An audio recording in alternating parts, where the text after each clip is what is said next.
तो हेलो मेरे प्यारे प्यारे छात्र और छात्राओं, आप सभी का हमारे यूट्यूब चैनल BW की क्लासेस में स्वागत है। तो आप लोगों ने इसके पहले वीडियो में यानी कि भाग 1 में फिजिक्स के जो चैप्टर था आपका प्रकाश का परावर्तन और अपवर्तन, उसके भाग 1 में आप लोगों ने पढ़ा। आप लोगों ने जो पढ़ा था वो वक्रता केंद्र फोकस दूरी और त्रिज्या में संबंध को आपने पढ़ा था। तो अब हम पढ़ेंगे प्रतिबिंब बनने के नियम, जो कि ये भाग 2 होगा। चैप्टर आपका वही है, प्रकाश का परावर्तन और अपवर्तन ही है। तो आइए हम जो है टॉपिक को स्टार्ट करते हैं, जो कि आपके सामने इस प्रकार से है। तो देखिए मेरे रसगुल्लों, आप लोग क्या करेंगे, हेडिंग लगाएंगे। हेडिंग में क्या लगाएंगे? प्रतिबिंब बनने के नियम। और प्रतिबिंब बनने के नियम में इस हेडिंग में मैं आपको जो है हर एक चीज़, मैंने पहले ही कहा था कि इसमें मैं आपको हाईलाइट करते हुए चलूँगा, जो कि आपके सामने इस प्रकार से है। जैसे प्रतिबिंब बनने के नियम में आप देख रहे हैं कि आप हेडिंग लगाएंगे प्रतिबिंब बनने के नियम। इस नियम के यानी कि rule for the formation of reflection, यानी कि प्रतिबिंब बनने के नियम क्या होते हैं ये आपके बनाने हैं। परावर्तन के क्या नियम होते हैं यही आपको कहने हैं। तो याद रखिएगा, परावर्तन के जो नियम होते हैं वो मेनली 3 नियम होते हैं। कितने नियम होते हैं मेरे रसगुल्लों? 3 नियम आपके मेनली होते हैं। तो 3 नियम क्या क्या हैं ये हम आपको बता रहे हैं। तो नियम को बहुत ध्यान से सुनिएगा, क्योंकि इसका यूज जो है प्रतिबिंब बनने की स्थितियाँ में जो है इसका यूज बहुत अच्छी तरीके से होता है। तो चलिए देखते हैं पहला नियम क्या कहता है, इसको हम बहुत ध्यान से देखेंगे। पहला नियम कह रहा है, इसमें मुख्य अक्ष क्या कह रहा है? मुख्य अक्ष के समांतर आने वाली प्रकाश किरण परावर्तित होकर मुख्य फोकस में से होकर जाती हैं या आती हुई प्रतीत होती हैं। इसके कहने का मतलब क्या है कि जो मुख्य अक्ष होता है, मुख्य अक्ष के समांतर आने वाली प्रकाश की किरणें, यानी इसके कहने मतलब ये मुख्य अक्ष है, ध्यान से देखिएगा, ये मुख्य अक्ष है, ये प्रिंसिपल अक्ष है। तो इसके समांतर आने वाली किरणें को हम क्या कहते हैं? आपतित किरण। आने वाली किरणें परावर्तक तल से टकराकर, ये परावर्तक तल है, इससे टकराकर फोकस से होकर जाती हैं। किससे होकर जाती हैं? मुख्य फोकस से होकर जाती हैं। तो इसे क्या बोलते हैं? परावर्तित किरण बोलते हैं। क्या बोलते हैं मेरे रसगुल्लो? ये परावर्तित किरण हो गया। ये कौन सा दर्पण है? तो अवतल दर्पण है। इतनी बातें क्लियर हो गई। पहला नियम यही कह रहा है। सेम वही कंडीशन इसमें उत्तल दर्पण में भी आपको देखने को मिल रहा है। ये मुख्य अक्ष है, मुख्य अक्ष के समांतर किरण है, उसके बाद परावर्तक तल से टकराई है, तो पुनः उसी जो है ये फोकस से होकर देख रहे हैं आप। यहाँ पे आप समझिएगा एक चीज़, यहाँ पे हमने लिखा है फोकस में से होकर जाती है। तो यहाँ देख रहे हैं फोकस में से होकर जा रही, फिर कह रहा है या आती हुई प्रतीत हो रही है। तो इस वाले में प्रतीत होंगी, ये जो आप देख रहे हैं उत्तल दर्पण वाला, इसमें प्रतीत होंगी, क्योंकि देख रहे हैं आप डॉट डॉट करके हमने इस तरह से मिलाया फोकस से। तो फोकस से क्या हो रही हैं? आती हुई प्रतीत हो रही हैं। तो ये पहला नियम हो गया। दूसरा नियम क्या कहता है, इसको हम ध्यान से देखेंगे। दूसरा नियम आपके सामने इस प्रकार से, दूसरा कह रहा है इसमें मुख्य फोकस से होकर जाने वाली प्रकाश की किरणें परावर्तित होकर मुख्य अक्ष के समांतर हो जाती हैं। यानी इसके कहने का मतलब क्या है? मुख्य फोकस से होकर जाने वाली प्रकाश की किरणें परावर्तित होकर मुख्य अक्ष के समांतर हो जाती हैं। तो मुख्य अक्ष के समांतर का मतलब क्या है कि जो मुख्य फोकस है, ये मुख्य फोकस है। तो मुख्य फोकस से आने वाली जो किरणें हैं, मतलब जो यहाँ से जो आने वाली किरणें हैं मुख्य फोकस से, वो परावर्तक तल से टकराकर मुख्य अक्ष के समांतर हो जाती हैं। ये आपका मुख्य अक्ष होता है, तो इसके क्या हो जाती हैं? समांतर हो जाती हैं। तो ये रहा मुख्य अक्ष। यानी इसको बोलते हैं मुख्य अक्ष, या फिर बोलते हैं प्रिंसिपल एक्सिस बोलते हैं। और इसमें ये भी तुम्हारा मुख्य अक्ष होगा। इतनी बातें क्लियर हो गई। तो सेम कंडीशन वही इसमें भी होगा, ये उत्तल दर्पण में भी। ये कौन सा दर्पण है? उत्तल दर्पण, उत्तल दर्पण। ठीक है, इतनी बातें आपको क्लियर हो गई। चलिए आगे हम देख लेते हैं। अगला कह रहा है, यानी कि तीसरा नियम कह रहा है। तीसरा नियम आपके सामने इस प्रकार है। तीसरा नियम जो कह रहा है वक्रता केंद्र से होकर जाने वाली प्रकाश किरणें, वक्रता केंद्र से होकर जाने वाली प्रकाश किरणें परावर्तन के पश्चात अपने मार्ग से वापस लौट जाती हैं। इसके कहने का मतलब क्या है कि अगर यहाँ आप देख रहे हैं इस चीज़ को कि अगर ये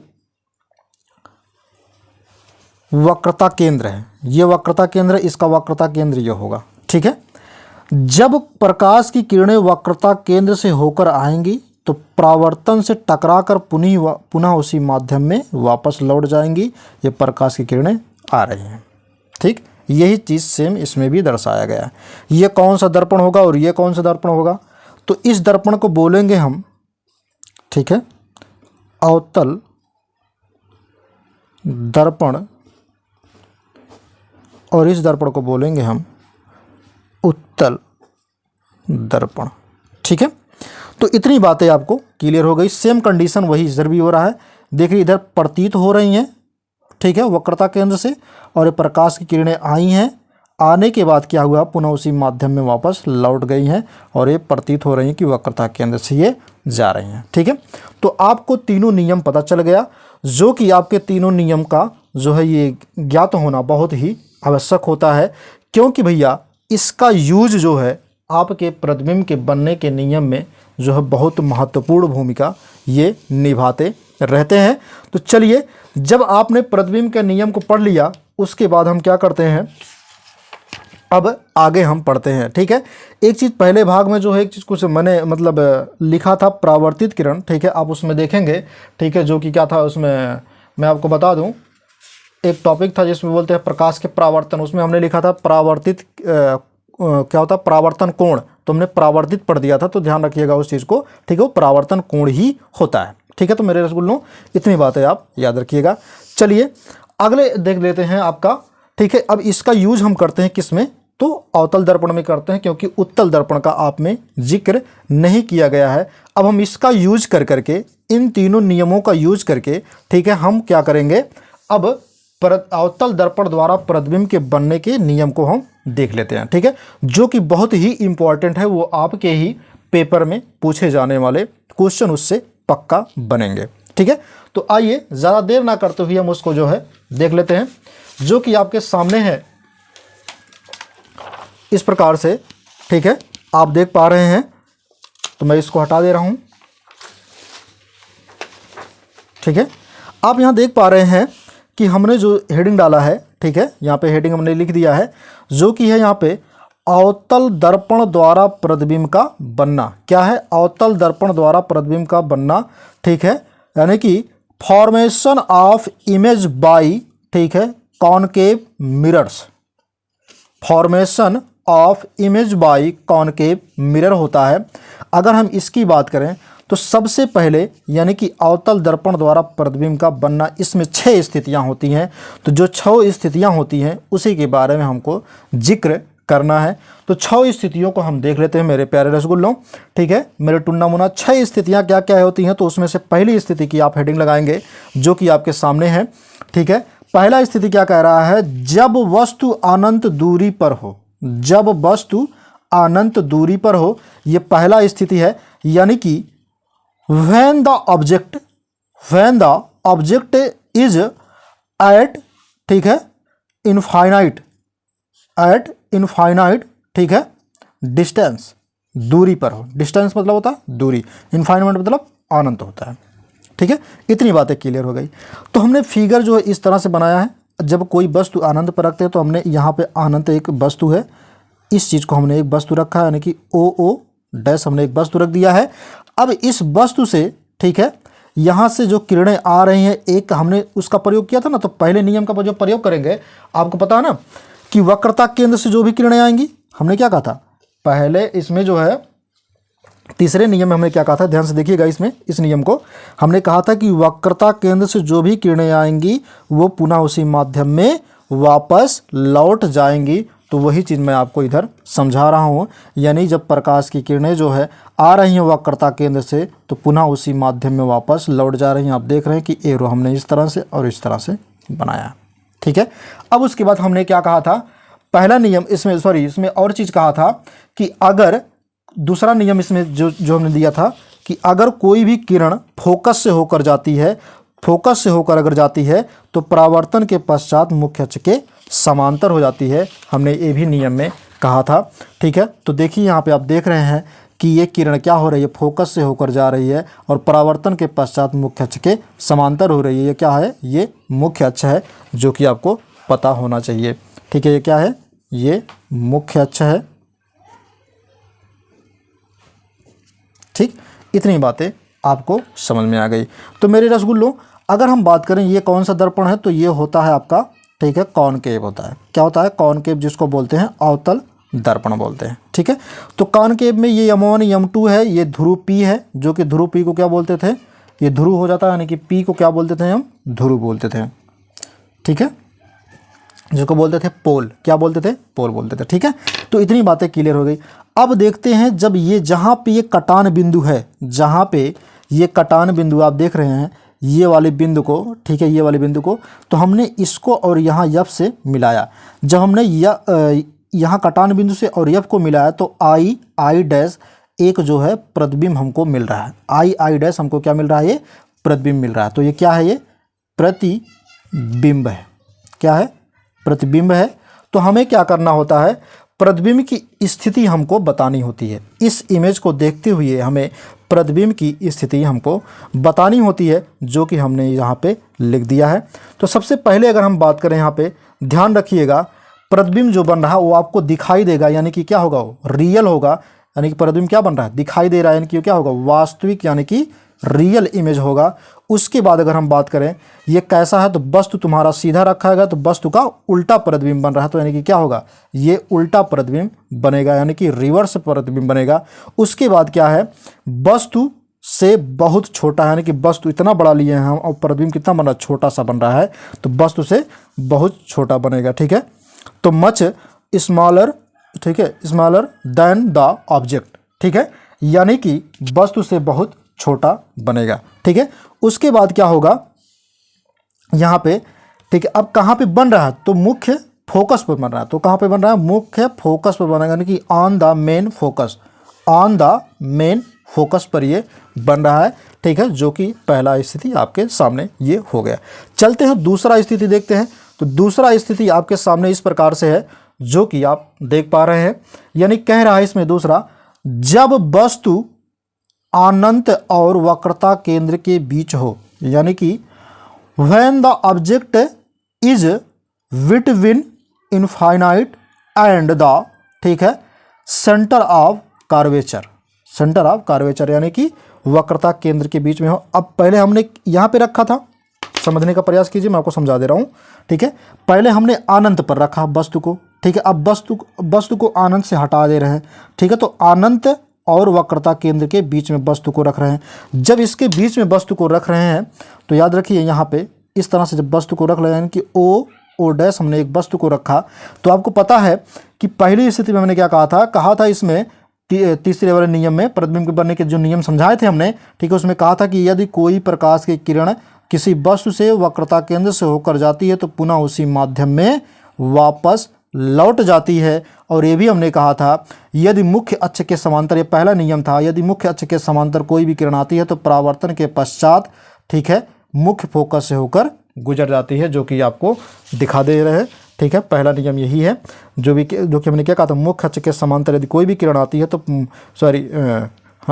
मुख्य अक्ष के समांतर यदि कोई भी किरण आती है तो परावर्तन के पश्चात मुख्य फोकस से होकर गुजर जाती है, जो कि हमने पहले ही कह दिया था, ठीक है। तो ये नियम आपको क्लियर हो जाना चाहिए। उसके बाद अगर हम बात करें यहाँ पे, ठीक है, ये क्या होता है, ये मुख्य अक्ष होता है, ये दर्पण है, ठीक है। अब इसमें बात कर लें हम इसके रियल इमेज की, तो जहाँ पे ये दोनों कटान बिंदु मिल रहे हैं, आप देख रहे हैं कि यहाँ पे जो कटान बिंदु हैं यहाँ पे मिल रहे हैं ये दोनों, तो इसको जब हमने मिलाया डॉट डॉट करके तो आई आई डैश एक प्रतिबिंब बन रहा है। ये क्या है? ये प्रतिबिंब है आई आई डैश। तो जब ये प्रतिबिंब है तो याद रखिएगा मेरे रसगुल्लों, प्रतिबिंब जो होता है, ठीक है, इसी की हमको स्थिति बतानी होती है। तो ध्यान रखिए, पहला क्या बन रहा है? ये वास्तव में बन रहा है तो रियल इमेज हो जाएगा। उसके बाद उल्टा बन रहा, वस्तु सीधा बना तो इसी का उल्टा बन रहा तो ये क्या हो जाएगा? रिवर्स हो जाएगा। उसके बाद क्या? वस्तु से छोटा बना है, ठीक है, वस्तु बड़ा है तो वस्तु से छोटा बना है प्रतिबिंब, ठीक है, तो वस्तु से छोटा बनेगा, यानी कि स्मॉलर, ठीक है, स्मॉलर देन, ठीक है, द ऑब्जेक्ट, ठीक है, ये हो गया।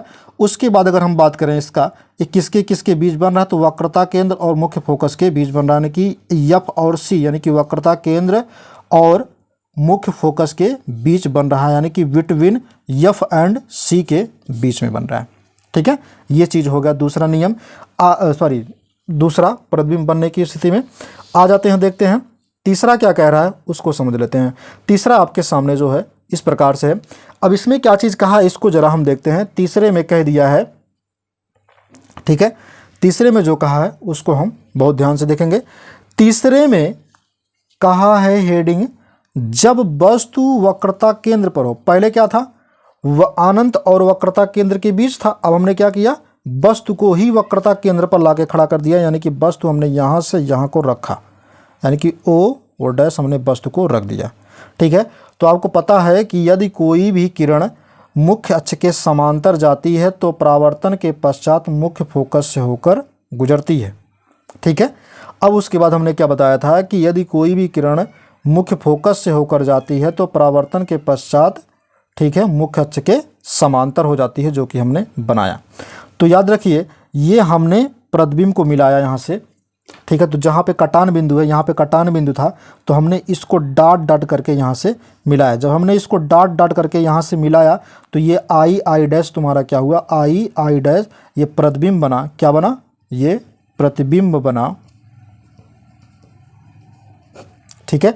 अब जब ये प्रतिबिंब बना मेरे रसगुल्लो, तो ये कैसा प्रतिबिंब बना यही हमको बताना। ध्यान रखिएगा, जहाँ पे वस्तु हमने रखा वहीं पे प्रतिबिंब भी बना है, ठीक है। तो क्या होगा? पहला क्या होगा? ये वास्तविक बन रहा है, यानी कि आपको दिखाई देगा तो रियल हो जाएगा। उल्टा है, वस्तु सीधा तो बस प्रतिबिंब उल्टा है, ठीक है। ये ऊपर वस्तु रखेंगे, याद रखना ये वस्तु है, ठीक है। ये क्या है? ये ऑब्जेक्ट है, ठीक है। अब उसके बाद अगर हम बात करें यहाँ वस्तु के बराबर, वस्तु के बराबर, ठीक है। अब वस्तु के बराबर का मतलब क्या है कि जो ऑब्जेक्ट है उसके बराबर देख रहे हैं आप, यहाँ पे ये वस्तु है तो इसी के सेम, इसी के जस्ट नीचे जो है प्रतिबिंब भी बना। उसके बाद वक्रता केंद्र पर, कहाँ है? वक्रता केंद्र पर बना है, यानी कि वक्रता केंद्र यही, तो वक्रता केंद्र पर ये बना है। तो वक्रता केंद्र क्या होता है? यही तो होता है वक्रता केंद्र, वक्रता केंद्र यही है वक्रता केंद्र, ठीक है। यानी कि वक्रता केंद्र ऑन द, ठीक है, सेंटर ऑफ, ठीक है, कर्वेचर पर, ठीक है। ये हो गया इसकी स्थिति। अब उसके बाद हम अगर बात करें यहाँ पे चौथी स्थिति की, जो कि आपके सामने है चौथा स्थितियाँ। अब हम बताएं आपको चौथी स्थितियों में, ठीक है। कह रहा है इसमें व्हेन द ऑब्जेक्ट इज, ठीक है, when the object is placed, ठीक है, placed between the centre of, ठीक है, कर्वेचर एंड द फोकस। इसके कहने का मतलब क्या है? जब वस्तु वक्रता केंद्र तथा फोकस के बीच रखी हो, जब वस्तु वक्रता केंद्र तथा फोकस के बीच रखी हो, तो याद रखिए, जब वस्तु वक्रता केंद्र और फोकस के बीच रखी हो, मतलब ये वक्रता केंद्र है और ये फोकस है, इसके बीच में हमने ये वस्तु को रखा। तो हमने रखा ओ डैश, हमने वस्तु को रखा, तो यहाँ पे क्या होगा? ओ डैश से जब लेकर चलेंगे, ठीक है, तो परावर्तन के पश्चात मुख्य फोकस से होकर ये गुजर जाएगी और एक मुख्य फोकस से जब होकर जाएगा तो मुख्य अक्ष के समांतर हो जाएगी, जो कि हमने आपको दिखाया। उसके बाद क्या हुआ? ये मुख्य अक्ष है, ठीक है। तो जहाँ पे ये कटान बिंदु मिल रहे हैं, ये यहाँ पे मिल रहे हैं, तो इसको हमने इस तरह से मिलाया, यानी ये कहाँ बनेंगे? तो ये वक्रता केंद्र और अनंत के बीच बनेंगे। तो इसलिए हमको इस डॉट डॉट करके यहाँ पे हमने मिला दिया, ठीक है, आप कटान बिंदु को सही से मापेंगे तो आपका हो जाएगा। ठीक है, हमने देखिए कटान बिंदु यहाँ पे आकर मिलना चाहिए, तो सही से हमने नहीं खींचा, यहाँ पे देख लीजिए थोड़ा डिफरेंस हो गया, नहीं तो यहीं पे कटता है। देखो इसको जब मिलाएंगे ला करके तो यहीं पे आके काट रहा है। ठीक है, तो इसको हमने सही से नहीं खींच पाया था, तो आप लोग सही से इसको खींचिएगा। ठीक है, ताकि वक्रता केंद्र के इधर बने और यहाँ अनंत है तो इनफाइनाइट के बीच बने। इनफाइनाइट और वक्रता केंद्र के दोनों के बीच बनना चाहिए प्रतिबिंब। ठीक है, तो हमने बना दिया। तो सबसे पहली बात तो क्या होता है, ये वास्तविक हुआ यानी कि रियल इमेज हुआ। दूसरा क्या है, वस्तु से यानी उल्टा भी है। ठीक है, उसके बाद क्या है, इसमें वस्तु से बड़ा है यानी कि वस्तु छोटा हुआ, प्रतिबिंब क्या हुआ, बड़ा हुआ। उसके बाद क्या है, कहाँ कहाँ पर बना है, तो सी और इनफाइनाइट के बीच यानी कि बिटवीन सी एंड इनफाइनाइट, जिसको बोलते हैं अनंत, यानी वक्रता केंद्र और अनंत के बीच। ठीक, ये इतनी बातें हो गई। तो चौथा हो गया। तो मेरे रसगुल्लो आपने चौथा को देखा था, चलिए देखते हैं पांचवा स्थिति क्या कह रहा है। कह रहा है जब वस्तु मुख्य फोकस पर रखी हो। जब वस्तु कहाँ रखी हो, मुख्य फोकस पर रखी हो, यानी कि व्हेन द ऑब्जेक्ट इज, ठीक है, placed at the principal force. ठीक है, प्रिंसिपल फोर्स। ठीक है, सॉरी फोर्स नहीं होता, फोकस होता है। ठीक है, फोकस लिखा हमने, फोर्स कर दिया, उसके लिए सॉरी। ठीक है, इसके पहले हमने एक चीज़ लिखा था यहाँ पे, आप देख पा रहे हैं इसको, प्लेस्ड, ये क्या था, ये प्लेस्ड था। ठीक है, तो याद रखिएगा इसको। अब उसमें क्या है, इस चीज़ को मैं बता दूं, तो इस वाले में क्या चीज़ है, पांचवें वाले में, जब वस्तु मुख्य फोकस पर रखी हो, यानी वस्तु हमने कहाँ रखा, अब यहाँ पर रख दिया। ये फोकस है तो मुख्य फोकस पर हमने रखा, तो एक किरण किससे परावर्तन के पश्चात मुख्य फोकस से गिरी, एक किरण वक्रता केंद्र से होकर जाएगी जो कि नीचे से जा रही है, तो क्या हुई, इसकी से सट के जा रही है, तो पुनः उसी माध्यम में क्या हो रही है, वापस लौट जा रही है। ठीक है, तो ये जहाँ पे ये कहीं पे कटेंगे नहीं तो कहाँ पे जाएंगे, ये अनंत पर जाकर के बनेंगे। अब कहाँ पे जाके बनेंगे कोई पता नहीं है, तो इसका क्या हो जाएगा, अनंत हो जाएगा। ठीक है, यानी कि पहला क्या होगा, इसमें पहली स्थिति होगी ये वास्तविक तो बनेगा, यानी कि अनंत पर बनेगा तो वास्तव में बनेगा। उल्टा बनेगा, हाँ उल्टा बन रहा है, प्रतिबिंब कहाँ बन रहा है, उल्टा तो बन रहा है। उसके बाद वस्तु से बहुत बड़ा, तो वस्तु छोटा है, इससे बहुत बड़ा बनेगा। ठीक है, प्रतिबिंब। उसके बाद क्या है, अनंत पर बनेगा, यानी कि विल बी, ठीक है, बिल्ट एट इनफाइनाइट। ठीक है, अगर हम बात करें इसकी तो ये कहाँ पे बनेगा, अनंत पर बनेगा, जो कि हमने आपको बता दिया। ठीक है, आगे चलते हैं, देखते हैं छठवां। ठीक है, छठवां टॉपिक जो कि कह रहा है, छठवें में अगर हम बात करें, छठवां जो प्रतिबिंब होता है बनने का, उसमें देख लेते हैं। इसमें कहा है जब वस्तु ध्रुव और फोकस के बीच रखी हो, यानी कि ये फोकस है, ये ध्रुव है, तो इसके बीच में हमने वस्तु को रखा ओ डैश। हमने किसको रखा, ओ डैश, हमने एक वस्तु को रख दिया। जब हमने एक वस्तु को रखा तो देख रहे हैं इसकी जो प्रतिबिंब को हमने मिलाया, आपको पता है कि इससे जो किरणें आएंगी ये कहाँ जाएंगी, फोकस से होकर गुजर जाएंगी, और एक किरणें वक्रता केंद्र से होकर आएंगी जो कि कहाँ जाएंगे, सीधा जा करके इससे मिलेंगे, परावर्तित होकर के पुनः उसी माध्यम में वापस लौटेंगे। लेकिन जब हमने इसको इस तरह से मिलाया डॉट डॉट करके, तो देख रहे हैं कि पीछे की प्रतिबिंब बन रही है। ठीक है, जब पीछे प्रतिबिंब बन रही है तो इसको हमने यहाँ से मिला दिया, ये बोलते हैं आई डैश, ये आपका क्या हो गया, प्रतिबिंब है। क्या है, ये प्रतिबिंब है। ठीक है, ये प्रतिबिंब है, तो प्रतिबिंब कहाँ बन रहा है, ये वस्तु है, दर्पण के पीछे प्रतिबिंब बन रहा है, यानी कि वस्तु से बड़ा भी बन रहा है। तो क्या बन रहा है, इसमें स्थिति पहले क्या होगी, आभासी होगा। क्या होगा, आभासी। मतलब जब हमने डॉट डॉट करके मिलाया, मतलब समझ जाना चाहिए था आपको कि ये क्या बनेगा, आभास होगा आपको कि प्रतिबिंब बना है। ठीक है, लेकिन क्लियर नहीं हो पाएगा। उसके बाद क्या, सीधा बनेगा। सीधा का मतलब क्या है, ये वस्तु सीधा रखा गया तो प्रतिबिंब क्या बन रहा है, सीधा बन रहा है। ठीक है, वस्तु से बहुत बड़ा, तो वस्तु छोटा है, वस्तु से बहुत बड़ा बना है प्रतिबिंब। ठीक है, उसके बाद क्या है, दर्पण के पीछे बना है। ठीक है, तो दर्पण के पीछे ही बना है, यानी कि बिहाइंड द मिरर। ठीक है, बिहाइंड द मिरर, दर्पण के पीछे ही बना है। तो ये रही 6 स्थितियाँ। अब इन स्थितियों में से आपसे पूछेगा, किस तरह से क्वेश्चन पूछेगा कि जब हम किसी वस्तु को, ठीक है, अनंत पर रखते हैं तो उसकी स्थिति, उसके प्रतिबिंब की स्थितियों की गणना कीजिए। इस तरह से क्वेश्चन आपसे किसी भी चीज़ से, किसी भी स्थान पर रख करके वस्तु को पूछ सकता है। ठीक है, तो आप लोग एक्टिव रहिएगा और इन चीज़ों को ज़रूर बताते चलिएगा। ठीक है, तो ध्यान से एकदम पढ़िएगा।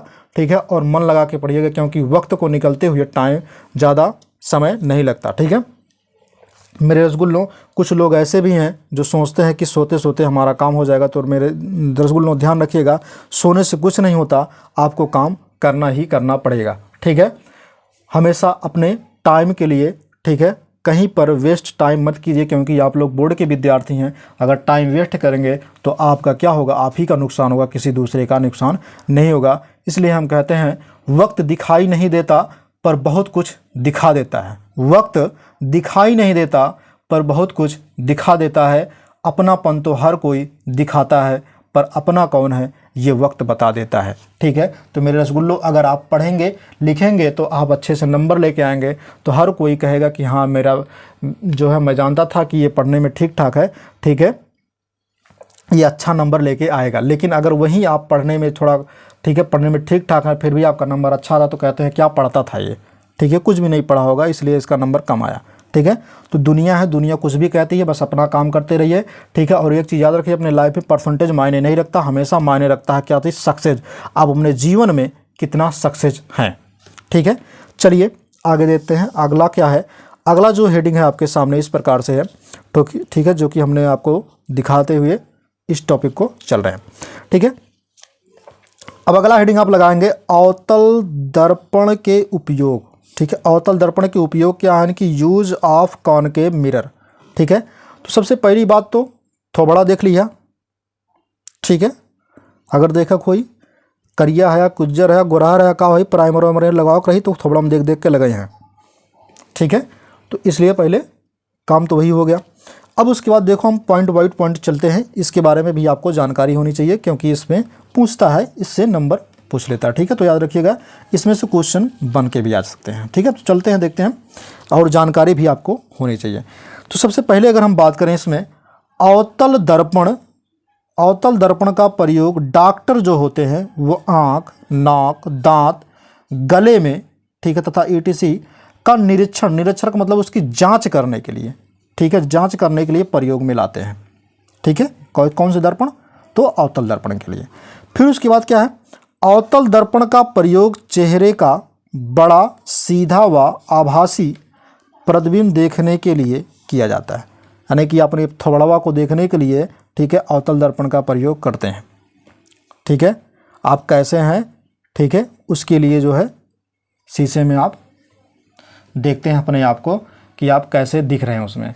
आप कैसे भी दिखते हो, ठीक है, लेकिन आप जीवन में सक्सेस अगर नहीं हुए तो आपका कोई मायने नहीं, आप कितने भी सुंदर हो क्यों ना हो। ठीक है, तो ज़िंदगी में आपके कोई मायने नहीं है। चलिए देखते हैं अब आगे क्या है। अगला कह रहा है, तीसरा कह रहा है रेल के इंजनों, मोटर कारों, ठीक है, स्टीमरों तथा सर्च लाइट के लैंपों में प्रयोग किया जाता है। ठीक है, तो इतने लाइटों में भी इसका यानी कि अवतल दर्पण का प्रयोग किया जाता है।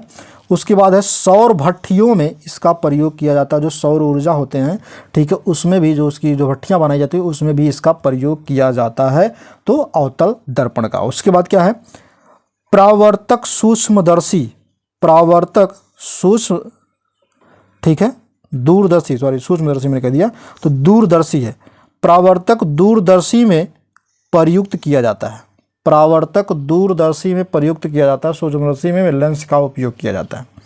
ठीक है, तो ये दूरदर्शी में इसका प्रयोग किया जाता है। तो इतनी बातें आपको क्लियर हो गई, तो मेरे रसगुल्लों आपको समझ में भी आया होगा। ठीक है, मुझे जहाँ तक उम्मीद है, तो अब जो है आप लोग क्या करिएगा, कमेंट बॉक्स में जो है छापते भी चलिएगा।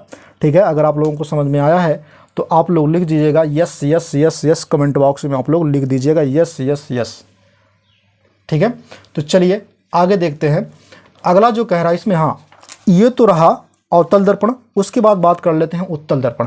उत्तल दर्पण में ध्यान रखिएगा, इसके बारे में उतना जिक्र नहीं किया जाता, इसके केवल आपको प्रतिबिंब की स्थिति पूछ लेता है। तो आपके सामने जो कि हमने इस प्रकार से रखा, ठीक है, जो कि आपके सामने है, यहाँ आप देख पा रहे हैं, तो उत्तल दर्पण द्वारा, ठीक है, तो उत्तल दर्पण की अगर हम बात करें, इसमें सबसे पहली बात तो उत्तल दर्पण नोट में लिख लीजिएगा, वैसे केवल इसके बारे में उतना ज़्यादा जिक्र नहीं किया रहता, ठीक है। तो उत्तल दर्पण द्वारा किसी बिंब की, बिंब मतलब प्रतिबिंब, बिंब की विभिन्न स्थितियों के लिए बने प्रतिबिंबों की स्थिति, यहाँ बिंब का प्रयोग किया तो वस्तु से तात्पर्य होगा, किसका? वस्तु से तात्पर्य होगा। स्थितियों, आकार व प्रकृति का अध्ययन करना, ठीक है। तो इन सभी का अध्ययन जब करेंगे तो ध्यान रखिएगा, उत्तल दर्पण द्वारा जब किसी भी स्थिति में हम इसको अध्ययन करेंगे तो दो स्थितियां इसकी केवल बन के आती हैं। कितनी स्थितियां? दो स्थितियां बन के आती हैं। तो दोनों स्थितियों में से सबसे पहले अनंत पर है, तो अनंत पर अगर हम रखते हैं वस्तु को तो क्या बनेगा? यफ पर दर्पण के पीछे बनेगा, यानी कि मुख्य फोकस पर दर्पण के पीछे बनेगा प्रतिबिंब की स्थितियों में प्रतिबिंब, और अत्यधिक छोटा होगा, यानी कि बहुत छोटा होगा, और आभासी भी होगा, सीधा आभासी होगा यानी सीधा भी होगा। उसके बाद जब अनंत और पी के बीच किसी वस्तु को रखते हैं, ठीक है, तो क्या बनेगा? पी और एफ के बीच बनेगा, यानी कि ध्रुव और मुख्य फोकस के बीच बनेगा। उसके बाद क्या है? छोटा बनेगा, आभासी भी होगा और सीधा भी बनेगा, यानी कि हमेशा इस स्थिति में क्या बन रहा है? आभासी बन रहा है, सीधा बन रहा है, ठीक है, और छोटा बन रहा है, छोटा यहाँ पर भी बन रहा है, ठीक है। तो ये स्थितियाँ, इसकी दोनों स्थितियाँ हैं, ठीक है। इसको भी देख लीजिएगा एक बार वैसे सरसरी निगाहों से, क्योंकि ज़्यादा इसके बारे में जिक्र नहीं किया जाता, ठीक है। चलिए आगे देखते हैं। अगला जो है हेडिंग है आपके सामने इस प्रकार से, जो कि कहा है उत्तल दर्पण के उपयोग। तो उत्तल दर्पण के यूज क्या है ये हमको देखना है, यानी कि यूज ऑफ कॉन्वेक्स मिरर, ठीक है। कॉन्वेक्स मिरर का यूज क्या है इसको हमको देखना है। तो ध्यान रखिएगा, दो यूज हैं इसके, ठीक है। बाजारों व गलियों में लगे लैंपों में प्रयोग किया जाता है। जो बाजार होते हैं, गली होते हैं, जो खंभे के ऊपर इस तरह से आप देख रहे हैं कि लगे होते हैं ऐसे करके, वो क्या होता है? पूरा फैल करके एकदम पूरा रोशनी देते हैं। तो वही क्या होते हैं? उनके लैंपों में जो है प्रयोग किया जाता, ताकि वो फैल करके रोशनी दे, यानी कि फैलाते हुए रोशनी को दे, ठीक है। उसके बाद क्या है यहाँ पे? उसके बाद है ट्रकों, बसों और मोटर कारों में, ठीक है, ड्राइवर सीट के पास लगी होती हैं, यानी कि जो ड्राइवर होता है उसी के सीट के पास क्या होती हैं? ये दर्पण जो है लगी होती हैं, जिससे वो पीछे की चीज़ों को देखता है, ताकि पीछे आ रहे गाड़ियों और व्यक्तियों की प्रतिबिंब दिखाई दे, ठीक है। उसके लिए क्या करता है? वो जब लगाया रहता है तो पीछे जो गाड़ियाँ आती हैं और जो व्यक्ति होता है उसको देखने के लिए जो है ये उत्तल दर्पण का प्रयोग उसमें किया जाता है, ठीक है। तो चलिए आगे देखते हैं। दर्पणों की पहचान के लिए सबसे पहली बात अगर हम करें, दर्पण की पहचान आप कैसे करेंगे, ठीक है? आइडेंटिफिकेशन ऑफ मिरर, ठीक है। आइडेंटिफिकेशन ऑफ मिरर की अगर हम बात करें तो दर्पणों की पहचान में क्या करेंगे? सबसे पहले करेंगे आप स्पर्श करके। क्या करेंगे? स्पर्श करके करेंगे। उसके बाद यानी कि बाई टचिंग, ठीक है, बाई टचिंग करके। उसके बाद क्या होगा? प्रतिबिंब देखकर, क्या करके? प्रतिबिंब देखकर, यानी कि बाई, ठीक है, seeing the image, by seeing the image, यानी कि इमेज को देख करके और स्पर्श करके, दो चीज़ करके आप दर्पण को बता सकते हैं, अन्यथा आप नहीं बता सकते, जो कि हमने तीनों के तीनों दर्पण यहाँ पे बता दिए हैं, ठीक है। तो तीनों दर्पण जो हमने बताए हैं यहाँ पे देख रहे हैं आप इस चीज़ को, ठीक है। यहाँ पे पहले जो दर्पण है ये समतल दर्पण है। ये कौन सा दर्पण है? ये समतल है, एकदम प्लेन दर्पण है, ठीक है। अब उसके बाद क्या है जिसमें आप थोड़ा देखते हो, और ये क्या होता है? ये होता है, यहाँ से देखिए ऐसे करके मुड़ा है ना, ये समतल है तो समतल को मोड़ दिया गया, यानी कि ये रॉड हो गया, ये रॉड हो गया, यानी कि ये छड़ हो गया। तो इसके बगल में क्या है? एक दर्पण हमने लगा, तो ये कौन सा होगा? उत्तल दर्पण होगा। ये कौन सा होगा? उत्तल दर्पण होगा। तो हमने एक रॉड लगाया और इसको जो है इस तरह से मोड़ दिया अंदर के साइड में, ठीक है। तो इसको क्या बोलेंगे? अवतल दर्पण बोलेंगे, ठीक है। तो आप इसको क्या कर सकते हैं? स्पर्श करके और प्रतिबिंब को देख करके ही पता लगा सकते हैं कि कौन सा दर्पण है, ठीक है। उसके बाद कुछ फार्मूलाएं हैं जो कि आपको देखने हैं। इसका जो है डेरिवेशन आपकी बुक में नहीं दिया है, पहले दिया गया था, अब वो हट गया है, तो इसलिए उसका डेरिवेशन नहीं करना है, केवल आपको सूत्र जानना है। यानी कि दर्पण जो होता है, दर्पण का सूत्र क्या होता है, ठीक है, मिरर, ठीक है, फार्मूला क्या होता है? मिरर फार्मूला की अगर हम बात करें तो इसमें होता है 1/F बराबर 1/V प्लस 1/U होता है। ये होता है दर्पण का सूत्र होता है, ठीक है, जो कि आपको पता होना चाहिए, क्योंकि इसी के बेस पर, ठीक है, कई आंकिक प्रश्न लगे, आंकिक प्रश्न मतलब कई सवाल लगे हैं जो कि आपको जानना बहुत ज़रूरी है। अब यहाँ पे क्या क्या चीज़ें हैं वो मैं आपको बता दूं। तो जो यहाँ पे वी यफ हमने लिखा है, तो यफ क्या चीज़ है इसको हम बता दें। जहाँ यफ क्या है, फोकस दूरी है, और यहाँ पे वी यू क्या है, वो आपका दर्पण से वस्तु की दूरी है, दर्पण से वस्तु की दूरी होगी, ठीक है। और क्या है यहाँ पे वी क्या है आपका, तो दर्पण से प्रतिबिंब की दूरी है, दर्पण से प्रतिबिंब की दूरी है। मैं आपको इसको बना करके समझा दूं कि कैसे कैसे कहाँ से क्या चीज़ होगा। जैसे मान लीजिए मैंने एक दर्पण बनाया, ठीक है, यहाँ हमने यम1 यम2 किया, समझिएगा। अब जब हमने इस दर्पण को बनाया, ठीक है, तो यहाँ पे हमेशा याद रखिएगा जब हमने वस्तु को रखा, वस्तु रखा ओ डैश, ठीक है, मानते हैं यहाँ पे हमने सी रखा, यहाँ पे हमने यफ रखा।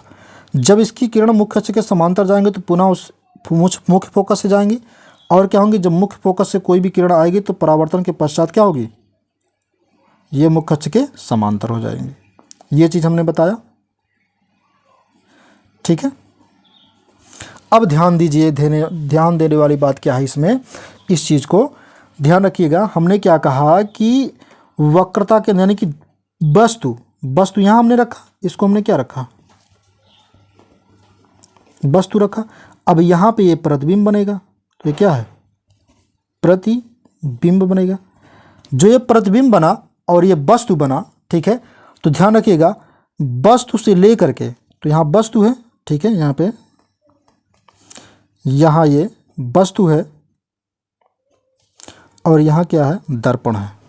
तो यहाँ वस्तु से और दर्पण के बीच की दूरी को हमने क्या कहा था, ठीक है, तो हमने इसको माना था u। ये किस में होगा, माइनस में होगा। किस में होगा, माइनस में होगा। क्यों माइनस में होगा, क्योंकि चतुर्थांश आपने पढ़ा है, ठीक है। चतुर्थांश क्या होता है इसको देखिए, चतुर्थांश आपने इस तरह से पढ़ा होगा, ठीक है, इसको x और इसको y, इसको x डैश, इसको y डैश, आपने इस तरह से पढ़ा होगा। आपको पता है कि यहाँ पे प्लस प्लस होता है और ऊपर क्या होता है, प्लस प्लस होता है, और नीचे क्या होता है, माइनस माइनस होता है, इधर भी माइनस माइनस होता है, ठीक है, आपने इस तरह से पढ़ा होगा, ठीक है, ये माइनस होगा, ठीक है।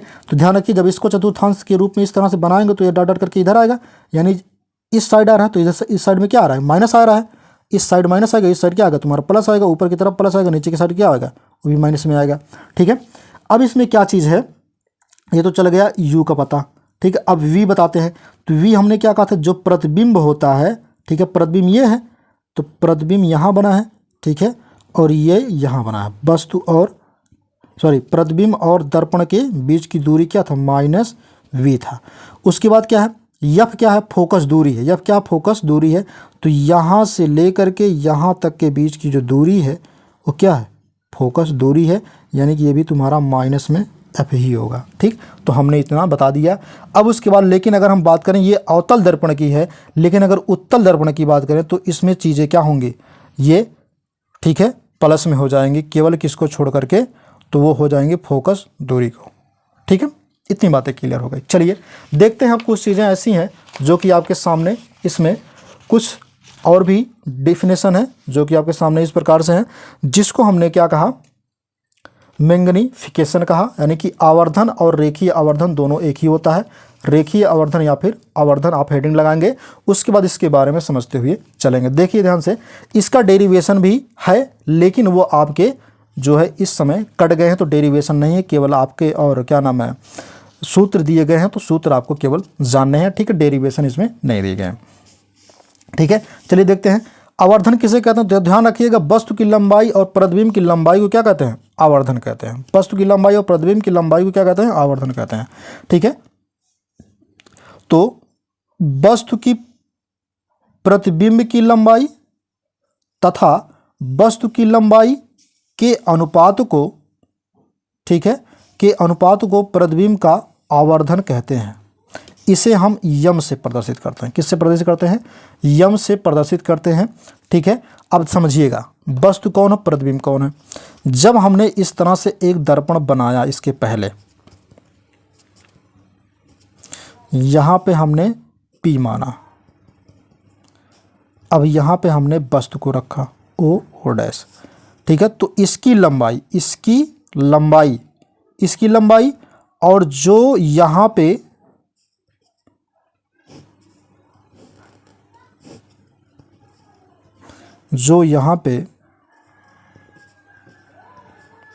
ठीक है प्रतिबिंब बन रहा है, यहाँ पे देखो, ठीक है, ये आपका क्या होगा, प्रतिबिंब की लंबाई हो जाएगी। यानी अगर हम बात करें यहाँ पे प्रतिबिंब की लंबाई, तो प्रतिबिंब की लंबाई क्या है, आई मान लेते हैं, और वस्तु की लंबाई क्या मान लेते हैं, ओ मान लेते हैं। ठीक है, तो क्या होगा, यहाँ पे आप देख रहे हैं कि यदि प्रतिबिंब की लंबाई आई है, यदि प्रतिबिंब की लंबाई आई है तथा वस्तु की लंबाई ओ है, और वस्तु की लंबाई क्या है, ओ है, ठीक है, तो यम बराबर आपका कितना होगा, आई बटे ओ हो जाएगा। तो यम बराबर आपका क्या होगा, आई बटे ओ हो जाएगा। ठीक है, इतनी बातें क्लियर हो गई। चलिए देखते हैं अब इसको जो है, अब प्रतिबिंब की स्थिति के हिसाब से रख देते हैं, इसको देखते हैं। ठीक है, जो हम इस हिसाब से रखेंगे तो याद रखिएगा एक चीज़ हमेशा, कि यदि दर्पण से वस्तु की दूरी, दर्पण से, दर्पण है, दर्पण से वस्तु की दूरी, यहाँ वस्तु है, ठीक है, वस्तु की दूरी अब क्या रखे हैं, u रखे हैं, तथा प्रतिबिंब की दूरी v, तथा प्रतिबिंब की दूरी क्या है, v, ये प्रतिबिंब है यहाँ तक, ठीक है, तो यहाँ से यहाँ तक की दूरी क्या है, v है। v हो तो यम बराबर आपका क्या हो जाएगा, i बटे o हो जाएगा, i बटे o हो जाएगा, बराबर करके माइनस होगा दोनों, तो माइनस v बटे u हो जाएगा। ठीक है, तो ध्यान रखिएगा यहाँ v क्या है, तो प्रतिबिंब की दूरी है, और u क्या है, ये आपका वस्तु की दूरी है। उसके बाद क्या है, यहाँ पे i क्या है, यहाँ पे प्रतिबिंब की लंबाई है, और o क्या है, ये वस्तु की लंबाई है, और यम क्या है, ये रेखीय आवर्धन है। तो आप लिख सकते हैं यहाँ पे जहाँ करके लिख सकते हैं, मैंने आपको इस तरह से एरो करके आपको बना करके दिखाया, तो आप लिख सकते हैं जहाँ यम बराबर रेखीय आवर्धन है, और i बराबर आपका प्रतिबिंब की लंबाई है, और o बराबर आपका वस्तु की लंबाई है, और v बराबर आपका प्रतिबिंब की दूरी है, और u बराबर आपका वस्तु की दूरी है। ठीक है, तो इतना चीज़ आप लिख सकते हैं। चलिए आगे देख लेते हैं, कुछ न्यूमेरिकल्स हैं जो कि आपके सामने हमने इस प्रकार से जो है न्यूमेरिकल्स को लगाए हैं। ठीक है, लगाने के लिए मैं इसको जो है कई प्रकार से लगा सकता था, लेकिन अब क्या है जो है मैं आपको लगा करके बता सकता था, लेकिन बहुत टाइम ज़्यादा हो जाएगा इसमें। ठीक है, वीडियो बहुत लंबा हो जाएगा, इसलिए मैं डायरेक्टली जो है लगा करके इसको रखा हूँ। चलिए देखते हैं, कह रहा है इसमें पहला क्वेश्चन कह रहा है कोई 4 सेंटीमीटर साइज का बिंब, बिंब मतलब वस्तु, किसी 15 सेंटीमीटर फोकस दूरी मतलब यफ, फोकस दूरी मतलब यफ के अवतल दर्पण से 25 सेंटीमीटर, कौन सा ना, अवतल दर्पण से 25 सेंटीमीटर दूरी पर रखा है। दर्पण से कितनी दूरी पर, ठीक है, दर्पण से कितनी दूरी पर किसी पर्दे को रखा जाए कि स्पष्ट प्रतिबिंब प्राप्त होगा। ठीक है, प्रतिबिंब की प्राकृति तथा साइज ज्ञात कीजिए। तो याद रखिए एक चीज़, यहाँ वस्तु की साइज की बात किया, यानी कि बिंब की साइज, तो बिंब की साइज हमने क्या माना था, ओ, तो ओ बराबर कितना दिया है आपको, यहाँ पे देख रहे हैं आप 4 दिया गया है, साइज कितना है 4 है। ठीक है, तो 4 सेंटीमीटर हो गया। उसके बाद क्या है, बिंब की दूरी दिया गया है, तो बिंब की दूरी हमने क्या माना था यहाँ पे 25 सेंटीमीटर, देखिए आप 25 सेंटीमीटर आप हमने यहाँ लिखा, तो माइनस में होगा तो माइनस हमने लिख दिया। ठीक है, उसके बाद क्या है, हाँ यहाँ वस्तु कहा तो वस्तु तुम्हारा प्लस में होगा क्योंकि ऊपर रखा जाएगा वस्तु। ठीक है, अब उसके बाद क्या है, यहाँ पे यफ बराबर तुम्हारा दिया गया, दूरी दिया गया है फोकस दूरी, तो यफ बराबर तुम्हारा -15 सेंटीमीटर, ये भी रख दिया गया। v का मान हमें ज्ञात करना है जो कि नहीं दिया गया, और i का मान भी हमको ज्ञात करना है जो कि क्या है, ये i, ये प्रतिबिंब की लंबाई है। ठीक, ये हमको याद करना है। तो आप सूत्र लगाएंगे, गोलीय दर्पण के सूत्र जो होते हैं वो होते हैं आपके सामने इस प्रकार से, जो कि आपको दिखाई दे रहे होंगे। 1/f बराबर होता है 1/v प्लस 1/u होता है, यह दर्पण का सूत्र होता है। तो हम क्या करते हैं, हमको 1/v ज्ञात करना, तो 1/v को रोक देते हैं, बाकी हम सबको उधर कर देते हैं। जब सबको उधर करेंगे तो क्या हो जाएगा, तुम्हारा 1/f माइनस 1/u हो जाएगा, प्लस है इधर चला जाएगा, बराबर को उधर जाएगा तो चेंज हो जाएगा। ध्यान रखिएगा, बराबर के अगर मान लेते हैं बराबर के साइड में कोई चिन्ह परिवर्तित होता है, जैसे प्लस है तो बराबर के उस साइड जाएगा तो माइनस हो जाएगा, अगर माइनस हो तो उस साइड जाएगा प्लस हो जाएगा, अगर गुणा है तो उस साइड जाएगा भाग हो जाएगा, अगर भाग है तो उस साइड जाएगा गुणा हो जाएगा। ठीक है, इतनी बातें आप ध्यान रखिएगा। चलिए अब इस क्वेश्चन को क्या करते हैं, सॉल्व करते हैं, देखते हैं। ठीक है, जब हमने इस तरह से रखा इस चीज़ को, उसके बाद हमने क्या रखा, 1/v हमें निकालना है, तो 1/v हमने रख दिया। ठीक है, अब एक यहाँ पे f है, तो f का मान हमने 15 - 15, ठीक है, माइनस है तो माइनस लगा दिया। ठीक है, अब यहाँ पे क्या है, 1/u का मान कितना है, यहाँ पे देख रहे हैं आप 25 है, तो 25 हमने यहाँ पे लिखा। तो माइनस माइनस तुम्हारा प्लस हो जाएगा, माइनस माइनस क्या हो जाएगा, प्लस हो जाएगा, जो कि हमने यहाँ पे लगाया है। जब यहाँ पे प्लस हो गया तो आप ध्यान रखिएगा, ये माइनस है तुम्हारा 1/15 प्लस, ठीक है, 1/25 हो जाएगा।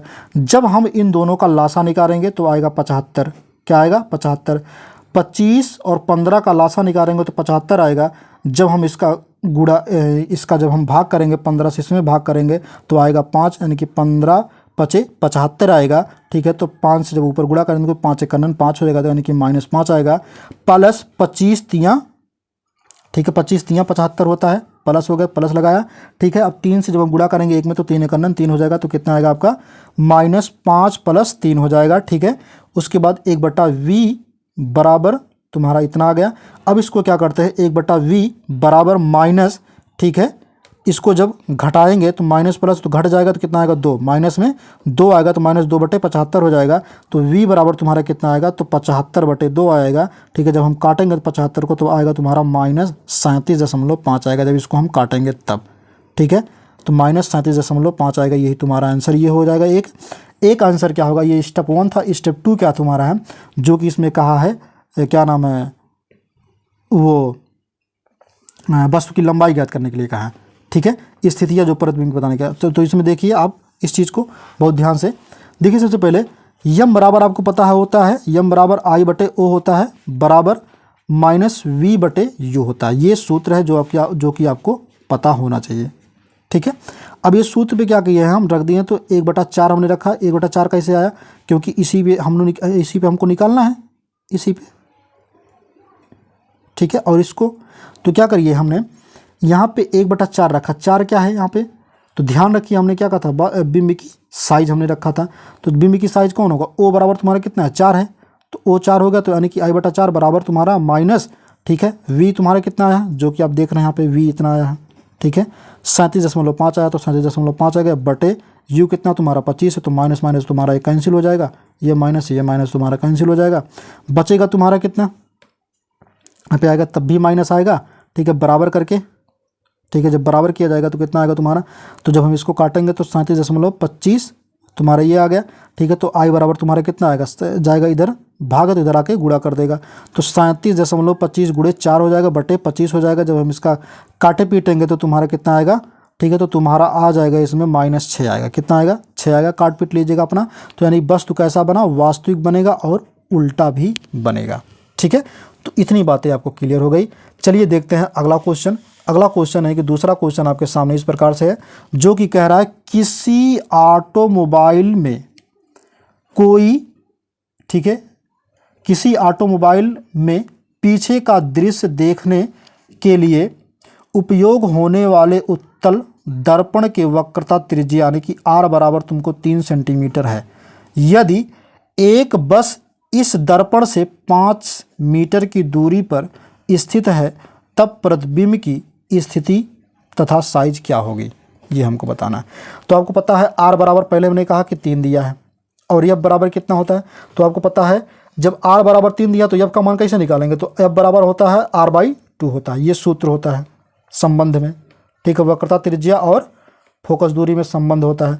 ठीक है, तो R का मान 3 है, तो 3 बटे हमने जब 2 कर दिए तो कितना आया तुम्हारा, 1.5 आ गया। ठीक है, 1.5 मीटर। अब इसको क्या करना है, अब इसमें कहा है प्रतिबिंब वस्तु की, तो वस्तु की दूरी कितनी दिया, -5 मीटर दिया है। V का मान हमें निकालना, तो वही सूत्र फिर लगा दीजिए।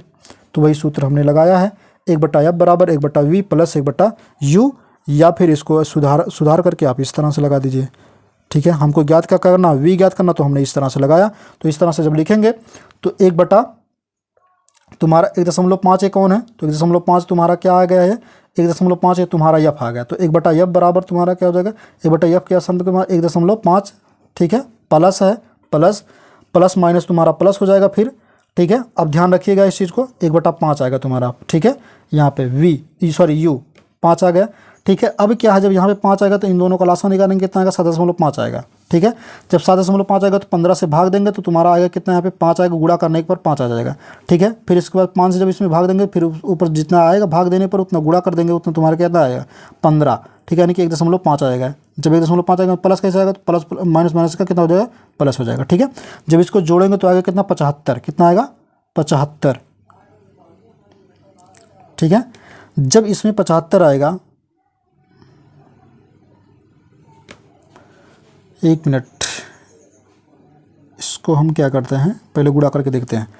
15 पचे 75 के 5,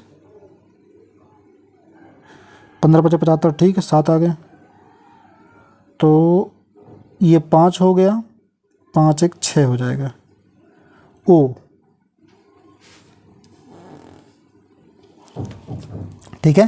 तो यहाँ पे ध्यान रखिए एक चीज़, हमने इस चीज़ को उल्टा थोड़ा कर दिया है, ठीक है। जब ये आपका प्लस है, ये आपका प्लस है, तो ये दोनों जुड़ेंगे तो आएगा तुम्हारा 5, तो ये तुम्हारा 5 हो गया, ये तुम्हारा 5 1 6 हो जाएगा, तो 6 बटे तो कितना आएगा तुम्हारा 7.5 आएगा, ठीक है। 7.5 आ गया। ये जब तुम्हारा आ गया, अब इसमें से जब हम भाग देंगे, ठीक है, या फिर तिरछा गुणा कर लीजिए तो 75 आ जाएगा तुम्हारा, इसमें गुणा करोगे, भाग दे दीजिएगा डायरेक्ट, सही रहेगा, ठीक है। जब भाग देंगे तो तुम्हारा कितना आएगा, ये तुम्हारा आ जाएगा 1.15, 1.15 आएगा, ठीक है। जब इतना आ जाएगा 1.15, तो ध्यान रखिएगा जब तिरछा गुणा करेंगे तो कितना आएगा, v बराबर तुम्हारा आ जाएगा 1.15 मीटर, 1.15 मीटर, ये तुम्हारा v बराबर आ गया। तो यम बराबर आपको पता है h1/h कर देते हैं, h'/h कर देते हैं, कोई दिक्कत नहीं है, आप कोई भी अक्षर ले सकते हैं, ठीक है, प्रतिबिंब की स्थितियों को बताने के लिए, यानी कि वस्तु और प्रतिबिंब की लंबाई को बताने के लिए, ठीक है। तो हमने v-v/u लिया, बराबर माइनस ये आपका v निकल के आया है, ठीक है, जो कि क्या होगा, यहाँ पे माइनस है तो माइनस हुआ, तो माइनस 1.15/-5, ये आपका u है, जो कि आपके सामने यहाँ पे दिया गया है, ठीक है। जब हम इसको भाग देते हैं तो आएगा कितना है आपका, यम बराबर आपका आएगा 0.23 मीटर, ये आपका आंसर है। तो प्रतिबिंब कैसा बनेगा, तो आभासी बनेगा, सीधा बनेगा, और इतना गुना छोटा बनेगा, ठीक है। तो मेरे रसगुल्लों, आई होप कि आपको लोगों को समझ में आया होगा ये टॉपिक। तो अगर आप लोगों को समझ में आया होगा तो आप लोग क्या करिएगा, लाइक शेयर कर दीजिएगा, और दूसरी चीज़, ठीक है, अपने व्हाट्सएप पर स्टेटस लगा दीजिएगा, ठीक है, इस जो है यूट्यूब चैनल पे जाकर के, ठीक है, इसको व्हाट्सएप स्टेटस लगा दीजिएगा, ताकि हर किसी के पास हमारी जो वीडियो है वो पहुंच सके, ठीक है। बाकी आप लोग जो है हंसते रहिए, मुस्कुराते रहिए, और अपना जो है पढ़ाई पढ़ते रहिए, क्योंकि अब की बार जो है आपको 90 पार होना है, ठीक है। जय हिंद।